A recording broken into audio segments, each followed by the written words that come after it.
Last week, we gave you all an update on SHRM, right? And everything that's going on with the Society of Human Resource Management. Resources, do they say, or resource management? No, it's only resource. It's like, I feel like it's like the Berenstain Bears, Miss thing. It's human resource management. So yeah, fun fact. Fun fact, right? I don't even know what we do. All right.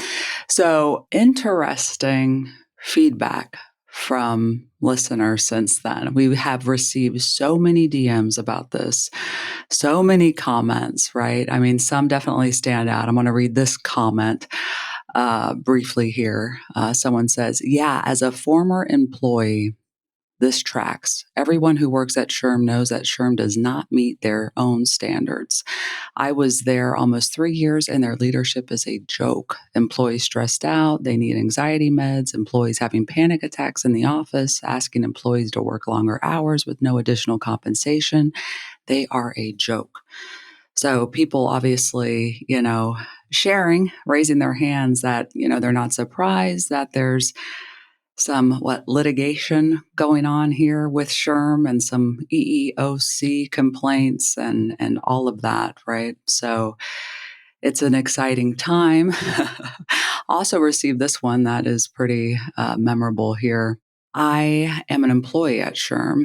Wanted to thank you for explaining the current lawsuits that are happening. The employees are in the dark of what's happening. All we know is our CEO randomly announced we have 4 EEOC lawsuits against us, one random meeting day. The SHRM CEO, Johnny C. Taylor, is reorganizing the company again and announced mass layoffs by November 14th. This follows months of toxic behavior from him, calling us privileged, lazy, incompetent on a recorded Zoom call. Wow. Wow, wow, wow. As we are recording this, it is Friday, October 10th. We do not have an answer, isn't that correct, Ashley, on what happened in that scheduled settlement meeting for October 6th, which is wild, right? We should have heard something, a response. Well, we have heard something in that. Well, first we heard nothing, which means there were no filings on the docket. And so what happened was, in the court filings, in the status update, they'd said, we have a private mediation scheduled for Monday, October 6th, as we said last week. And so what I personally had expected after that is that there would be some sort of additional filing because, as mentioned, the plaintiff, who's the former employee suing SHRM, she'd had a deadline of last Friday to file something. They're like, hey, can we hold this off till the next Friday today in case we settle at mediation? So I had expected that if they'd settled, that there would have been something. And I told the ladies, it's kind of this bit raggedy filing that's like real quick, like, hey, we've kind of settled. We're still doing the paperwork, but like, let's continue to delay this. And like, that's pretty normal when you settle in a private mediation. And so I've been checking the docket. I've been refreshing it. My Pacer bill is going up like a gas price, but there hadn't been any filing. And so I was like, you know what? Why don't we reach out at least to the attorneys for either side and just ask if there's an update? It's a private mediation. I'm certainly not going to ask them to tell us, can you send us the recording of that? That didn't happen. But that hopefully, imagine that does not exist. But is the case still continuing? Hopefully they can say that. And we did not hear back from the lawyers representing SHRM. We did hear back from the lawyers representing the former employee, who just at least confirmed that this was now yesterday, so as of October 9th, then it is still proceeding to trial, which means that no settlement at that point in time had been reached. So today there will be another court filing, which is going to be the plaintiff's response to SHRM's filing I mentioned in our last episode, which is a motion in limine, which is those different things that SHRM is asking the court. Like, hey, can we not talk about these different employees? Nothing of them should come in. Can we not talk about how much money SHRM has and whether they can afford this, blah, blah, blah. But also they're going to be responding to SHRM's contention of, hey, don't bring us up as a model employer or evidence of our HR expertise. That wouldn't be fair. But as I mentioned, that was a paragraph in SHRM's motion that did not have any legal cites. And so I personally expect to see that mentioned in the plaintiff's response. So again, unless for some reason they come to a new settlement today, that will be happening. So I'll be refreshing the docket to read that. But so it's full steam ahead. Oh, full steam ahead. I should have been more clear. We haven't heard any public response to but we made our own magic.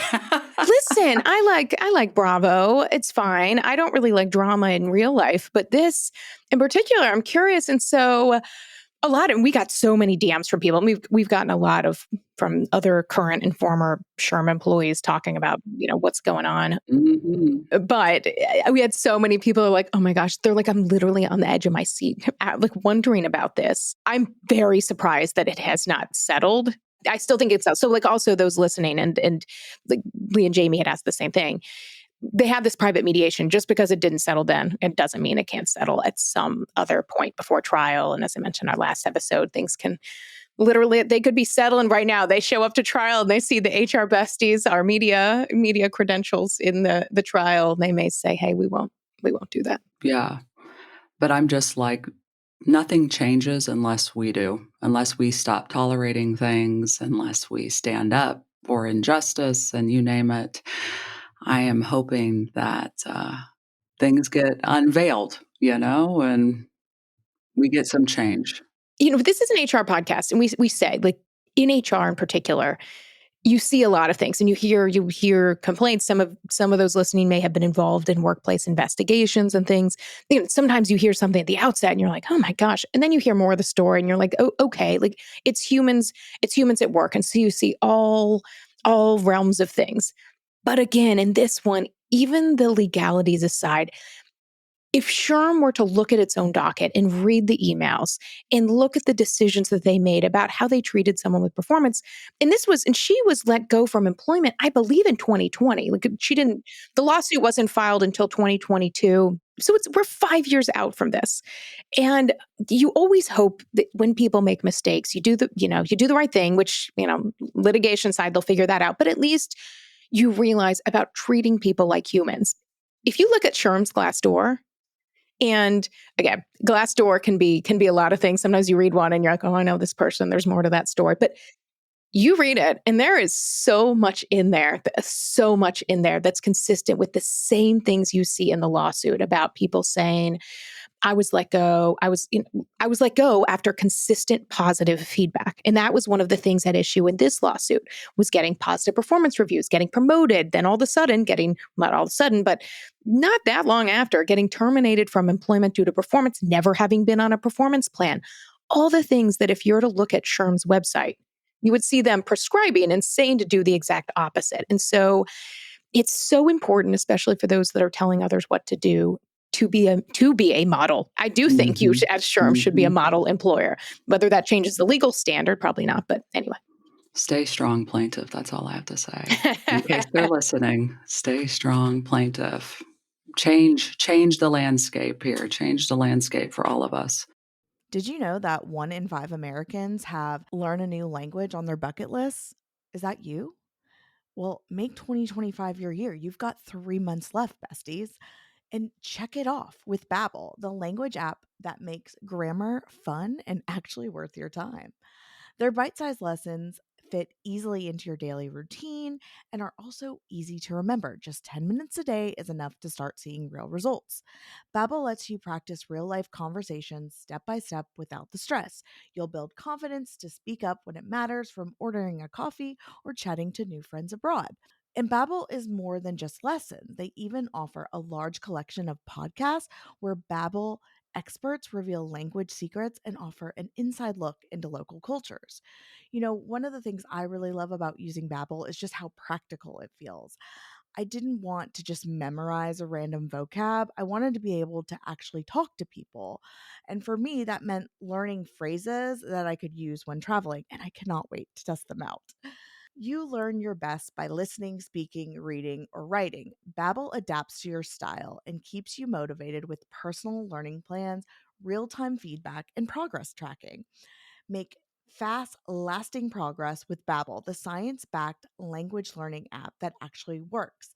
Babbel has over 25 million subscriptions sold worldwide, and with 14 languages to choose from, every course comes with a 20-day money-back guarantee. So here's a special limited time deal for our listeners right now. Get up to 55% off your Babbel subscription at babbel.com/HR Besties. Get up to 55% off babbel.com/HR Besties. Spelled Babbel, BABBEL.com/HR Besties. Rules and restrictions may apply. This episode is brought to you by Progressive Insurance. Do you ever think about switching insurance companies to see if you could save some cash? Progressive makes it easy to see if you could save when you bundle your home and auto policies. Try it at progressive.com. Progressive Casualty Insurance Company and Affiliates. Potential savings will vary. Not available in all states. Oh, that is some hot tea. Piping hot water cooler talk to start off this meeting. Oh gosh, quick rundown of the agenda. We got Cringe Corporate Speak up on the docket. Ashley's on par for that. And then we will transition into our hot topic of today, which is all about work besties. That is right. Sometimes your work bestie is the only thing keeping you employed. And the reason why we are chatting about this and celebrating work besties and their emotional support in the workplace is because National Work Besties Day is this week. Shout out to Jamie for filing that. It's an official holiday in the United States, but of course you can celebrate that globally, and we totally encourage you to. So exciting week for us. And Ashley, what do you got from a Cringe Corporate Speak perspective? The Cringe Corporate Speak I have is push the envelope. Have you all ever heard this? Yes. I just like cringe to it. Oh, we got to push the envelope. Can't we just open the bitch already? I don't feel like this is something that I've ever used. Me neither, but I've heard it. Oh, for sure. I feel like this is like an OG Cringe Corporate Speak phrase. You know what I mean? Do we know the origins? I bet Ashley's looking it up. We do. Yeah, we do. We do. I gotcha. I actually think I may have said it like in some cringe, like more cringe environments and conversations, like we're going to push the envelope. But I had no idea what it would possibly mean. It actually has origins in aviation and engineering, that test pilots would literally push the envelope. This was like a phrase for like an aircraft's limits. And so that was what it used. And it was popularized in Tom Wolfe's book, The Right Stuff. Tom Wolfe, one of my favorite authors. He wrote A Man in Full, which was one of my favorite books, living in Atlanta in particular, for those that have read it. But that's how it got popularized. But because it seems so random, like push the envelope, like what do you mean? Like open an envelope, push it across the table. See, I worked in aviation multiple times, and I have heard that a lot. Of course, I'd be surrounded by pilots, like ex-pilots and you name it, from all the branches, now trying to work a desk job and suffering through that. They could be catching some G's, but instead they're catching some Z's, in corporate America. But that was clever. I made myself laugh. That was good. Did you just make that up, or have you said that before? No, I just made that up. Wow. Yeah. I know, I'm insane. But yeah, I've definitely heard that a few times, pushing the envelope. But why an envelope? Why aren't we just pushing our limits, which is what that means, right? Well, it is what it means. But the reason people don't do it is they don't want to be fired. So people are told to like do things, make mistakes, try things out. And you're like, okay, but I also want my job. So maybe I'll just live within my flight path. I feel we push the envelope. The HR besties do. Try to. Absolutely. We try to. Gosh, I like pushing buttons, envelopes, whatever you got, I'm pushing something shit. But talking about pushing stuff, I don't know, that's a really weak segue into the topic of this meeting. But we're pushing the envelope together here as work besties, aren't we? and thankful for that. I think we can push more envelopes together than we can separately. So shout out to all the work besties out there. Like I said, special shout out for Jamie for filing this special holiday that we're celebrating here this week. But work besties, do you all believe that there are some jobs you would have long quit had you not had a work bestie to survive it with? Abso-fucking-lutely. Yes. Like, for real though, because they are the only one that truly understands the crazy that's going on in your job, like, world. Like, I can vent to my husband or my best friend, but they don't know all the characters. I need a work bestie that knows all the characters and know the characters' quirks and what so-and-so did today. And Mm-hmm. Mm-hmm. I agree with you there. It is like a shared experience, right? And it would be hard to outline all the plots and the narrative and the characters for someone who doesn't live it and like just truly knows like yeah. the politics and the culture and the interdependencies of all the things and the connections and the drams.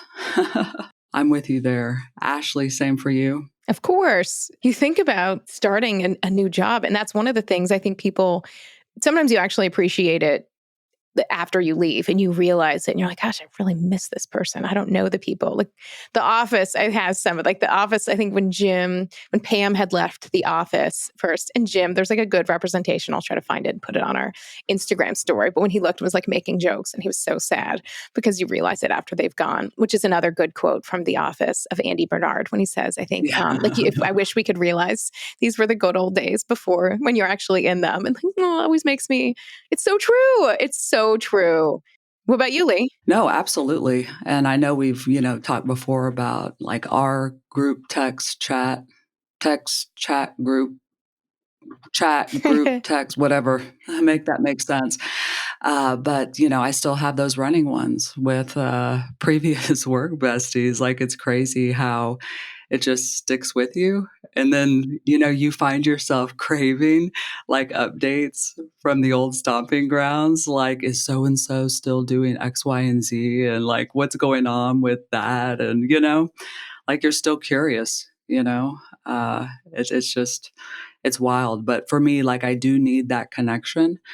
Even though I am introverted and I do like to work independently and all the things, I still need this, like kind of what we have here and what I've had in previous workplaces. I need that outlet, to kind of vent and just like check myself, like gut check and Delulu check myself, and should I be upset? Should I not be upset? Like, help me navigate this. Like, I just growled at someone. Was that okay? Yes, girl. Yes, they deserve.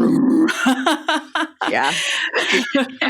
Your work bestie tends to stick with you long after your LinkedIn title ends. And so sometimes you got to watch out. Your work bestie is going to be encouraging you on it, but don't read that for job preservation. Read that they're like, yeah, totally. And even if things don't work out, I'll still be here for you. I need them to co-sign my bullshit. So like, it wasn't too much when I growled. Okay, good. Okay. I want to give a shout out to all the small business owners out there. You wear a million hats and still show up for your team, but Gusto can help take some of that load off, especially when it comes to payroll, benefits, and compliance. Gusto is online payroll and benefits software built for your small business. It's all-in-one, remote-friendly, and incredibly easy to use, so you can pay, hire, onboard, and support your team from anywhere. Save time with automated tools built right in. Offer letters, onboarding materials, direct deposit, and more. Get direct access to certified HR experts to help support you through any tough HR situation. It's quick and simple to switch to Gusto. Just transfer your existing data to get up and running fast. Plus, don't pay a cent until you run your first payroll. Try Gusto today at gusto.com/HRBesties and get 3 months free when you run your first payroll. That's 3 months of free payroll at gusto.com/HRBesties. One more time, y'all. gusto.com/HRBesties.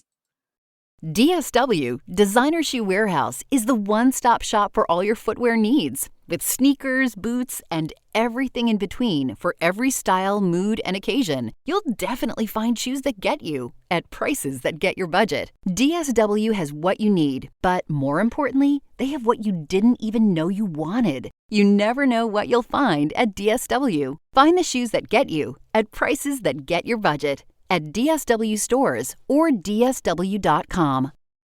Jamie, what's something that you would tell someone that's like, ooh, because sometimes people are like, oh, I don't have work besties. But one of the best ways is to make a friend is to be a friend. Jamie, what's something you would recommend people do to be a work bestie to somebody else, even if you're not work besties yet? I'm one of those that does like to go get a cup of coffee and like chit chat with people, or around the water cooler, as the old saying is. And that's kind of how I've found my people, is just like the everyday stuff. Or maybe you just walked out of a meeting and Glenn said something so fucking like off the rails, and you look at that one coworker and your both eyes are like, we're going to talk about this later. Like, we're not friends yet, but we're about to be besties because we both equally hate Glenn. Screw you, Glenn. Yeah, fuck Glenn. And it's, of course, Glenn with two N's. Oh, always. Always. I've had two bosses named Glenn in my life, and I was kind of laughing at that. Oh, damn. It is Glenn then. One was Glenn from the Italian restaurant I worked at, where I mentioned some of the alternative methods we used to get food. Like, go to the Kroger, get the lasagna, the Stofers, get the good shit. Like, oh, it is. I do like Stofers. Don't get me wrong. He was the one that Lewinsky, when the Monica Lewinsky news came out, and he was like, oh, who's going to be the Lewinsky? And we're like, gross. Ew. Glenn. See? Yeah, inappropriate. At the time, you're a teenager, and you're like, I guess that's funny. Like, you don't know what to do. You're like, oh. But then the other Glenn, I worked at a golf driving range. That Glenn was lovely. But speaking of work bestie, a guy that worked there who I didn't really know as well, but his wife worked for Kraft, and I was going back to college because I do this during the summer, and he brought me like cheese dip. He brought me like a case of cheese dip to take back to college. And I don't know that I really made much of a dent in it, to be honest with you, but it was so nice. And he was like, I just thought you'd really like this. He was like a bit older. It was very nice. Thank you, non-Glenn. Yeah, non-Glenn. So I don't know. I just brought up some memories I've repressed. But anyway, Leigh, what about you? If people are like, what can I do to support my work bestie today as I listen to this podcast? What would you say? Yeah, well, I mean, I think you should definitely reach out to your work bestie and, extend some sincere appreciation for the friendship, for the companionship, for the venting partner, whatever it is they are for you. But I think oftentimes, we're all just in the moment. We're going with the flow, and we forget to stop and celebrate one another and show appreciation and gratitude and thanks. And I think that is so important to do, because your work bestie may be someone that's not even named your work bestie, right? Like, you all haven't taken it to that level or something, but it's your person, at work. Don't say work spouse or husband or wife. That's just, it's cringe. Emotional support coworker. Oh, exactly. I love that. Emotional support coworker. I like it. But sometimes, we don't name people like formally. Yeah. And you still don't have to. Just be like, man, I'm so glad we're in this together. That can make all the difference, because they may not even realize that they're appreciated for that role they play for you. And I think that means a lot. They'll lean in even more to that. But whether you're into making friends at work or not, I think it is important to have that emotional support person, like, everywhere in your life. You need somebody. Otherwise, the loneliness is it's too overwhelming. And it's so easy, especially folks in the functions like us, like HR, to feel really, really lonely or isolated at work, because there's things we can't share or talk about or whatever. And it's hard to relate to others, and you don't want to, overstep whatever professional boundary, especially if you're in a leadership position. So it means even more to, try and, have that buddy, at work. It helps. It really helps. I'm curious though, from you all, do you have a favorite work bestie memory? Like, is there something that sticks out? Like, where it's like, man, we really, like, we took it there, or wow, we really screwed some shit up together. Just curious if you have something that sticks out. I think I've actually mentioned her before, but I have had the same work bestie for about 12 years now, and we've worked at 2 different places together and probably will more in the future because that's just how we roll. But when I very first met her, it was in 2014. I believe I've actually even told this story, but it was my first day on the job. And she had gotten some kind of like breakfast quiche for me as a welcoming for the HR department. There was only like 3 of us. So it wasn't a huge department, but my new boss, who was the boss from hell, looked at me and said, "Hey, will you go get plates and forks?" This is my first day. I don't even know where the bathroom is, let alone The kitchen. my work bestie. Like, before we even knew each other, she looked at me and she goes, "Come here, let me help you." And we went together and she was like, "What the fuck was that?" Like, and I was like, I knew it. And literally ever since then, she still gives me the goss at my old work. And it's amazing. And she will always be a part of my life. Like she's, came to the hospital when I had my youngest. Like she will always be a part of my life from moving forward. But that's us connecting. Oh, and she liked my shoes. But like her going, yeah, this boss is fucking nuts asking you to go get plates and forks. And you're new, like, what the fuck? Like, where do I go for that? I was so taken back. Like, I'm like, am I supposed to know this already? Like, Okay. I literally walked in the door. I haven't even put down my purse. Oh man, I love that. I had something similar with my favorite work bestie. That's so funny you say that. It was like a new hire orientation thing, and they had a spread of stuff like drinks and some snacks, and we both walked up at the same time, and he was like, "No ice," and I was like, "Oh my god, right? Like, there's no ice, like." How is there not ice? Like it's like 100 degrees outside. And what? How's there not? Like, we just went on this rant about there not being ice, all snobby and shit, all American, wanting ice and shit. Oh, man. But ever since then, Work bestie. work bestie, kindred spirits, bitching about the same stuff. That's usually how it starts. It does. It is. The same things irritate you, and it just joins you together for life. What about you, Ashley? Any fun work bestie memory come to mind? Yes, I immediately thought of Cassie, who was my first work bestie in my job. I've mentioned in sales where we were cold calling, and in cold call in sales like that, when you're going to get a lot of rejection, you got to have some sort of positive affirmation. And so Cassie and I really quickly became friends. Like we sat near each other, but we were also really yin and yang. She came and we would like go and have tea. Like that was our thing. She would be like, pop up by my cube and she'd be like, "Tea break?" I'd be like, "Yes."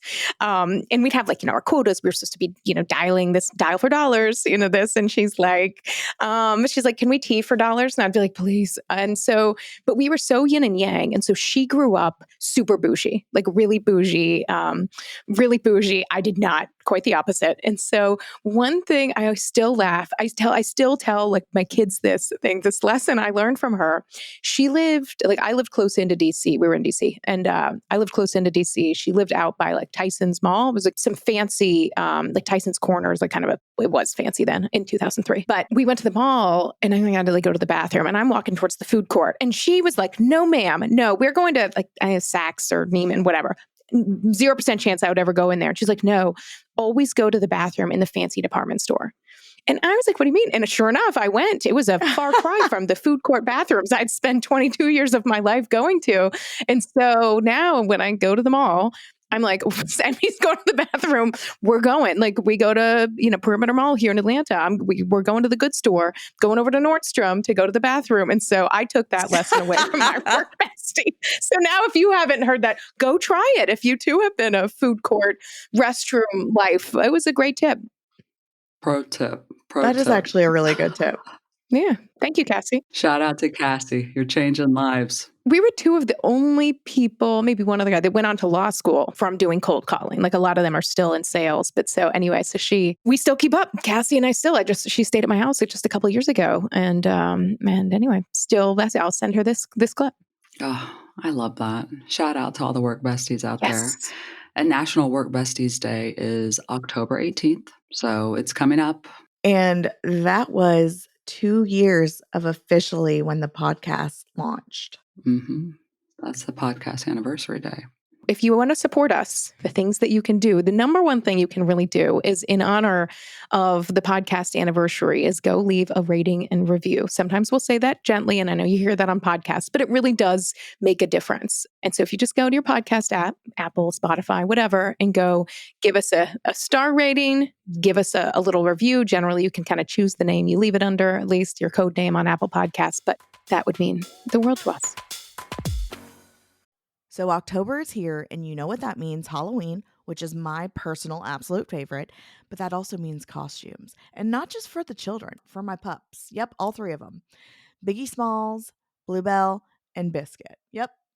And Chewy always comes through with fast delivery, great deals, and everything all in one place. That's why they're my go-to for making Halloween special for my pets. I never thought I'd find a Halloween costume that fits my thick, girly pit bull, Blue, but Chewy came through with the perfect size, and she makes the most adorable turtle. Chewy makes pets' health simple too. I can refill prescriptions, grab flea meds, even get advice, and now they're expanding to in-person vet clinics. It feels like a whole support system for my pets. Summer might be over, but I've learned that fleas and ticks don't take a break, even for our indoor pets. That's why I get year-round flea and tick protection from Chewy delivered right to my door. Chewy carries a wide range of vet-recommended medications to help protect your pet in every season.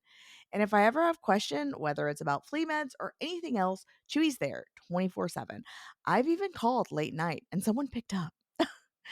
And if something doesn't work out, I can return it. No questions asked. So this Halloween, make your pets a part of the celebration. Shop costumes, toys, and treats with Chewy. Go to chewpanions.chewy.com/HR Besties Pod to get $20 off your first order. That's chewpanions.chewy.com/HR Besties Pod to get $20 off your first order. chewpanions.chewy.com/HR Besties Pod. I'm always looking for ways to show my cat how much I love her. And with Fancy Feast Gems, I can pamper her whenever I want with a savory gravy on top of a gourmet mousse pâté. The pyramid shape makes serving simple, so all I have to do is peel and plate to make mealtime feel extra fancy. And with 2 entrees in every pack, it's easy to turn every day into the extraordinary. Fancy Feast Gems. Any questions or comments? I do have one quick, which is this idea. If you're listening to this, and if you're thinking to yourself, I don't know how to tell someone how much I appreciate about them, or if I do, they'll think my whole family's been kidnapped for ransom, because it would be so weird coming from me. And so one way you can do that is to tell them, like, oh, I was listening to this podcast. You can tell them the name of our podcast if you want to spread the word. But share the episode. Yeah, share the episode. But I was listening to this, and they were saying, think of someone that makes such a difference at work, and you were the person I thought of. And when you say that, it doesn't cheapen it by telling them like the trigger of what led to that. But it means so much that of all the people in your whole, workplace you thought of, they were the one you thought of. And it would mean so much. So if you are in that moment thinking, I'd like to do that, but this feels kind of cringy, not me, just say that. Like, they told me I had to think about someone who's really meant a lot to me, and it's you because of X, Y, and Z, and you will light them up. Love that. I'm curious about your love language with your work besties. My love language with a work bestie is inside jokes, like through and through. I mean, just repeating the same shit over and over for years, rehashing it, I mean, just all those inside jokes, the looks, oh man, and just laughing about it. I mean, that is my work bestie love language. What would y'all's work bestie love languages be? Mine and my bestie is always like going to lunch somewhere. Specifically, Puffy Muffin in Brentwood. That's where we go. And we get our ginger tea and we talk so much shit. It is the best. I had one a couple weeks ago. I feel like a puffy muffin. I know. I'm like, I feel I'm so hungry. current. Oh, I meant I felt like a puffy muffin sometimes, like I physically. want to eat a puffy muffin. Okay, yeah, I'd try that. Mine is, I'd say Google Images. Like, I love a good search for something and drop it in there. Or now, sometimes Canva. I'll use Canva. I'm pretty good at like adapting things in Canva. I have one friend in particular. I'll always Canva shop her into things, and so I love to send a good email across. I'm an IT department's nightmare with my data usage. You're the original AI. Remember Jib Jab? Oh my God. Yes, I saw you posted that the other day.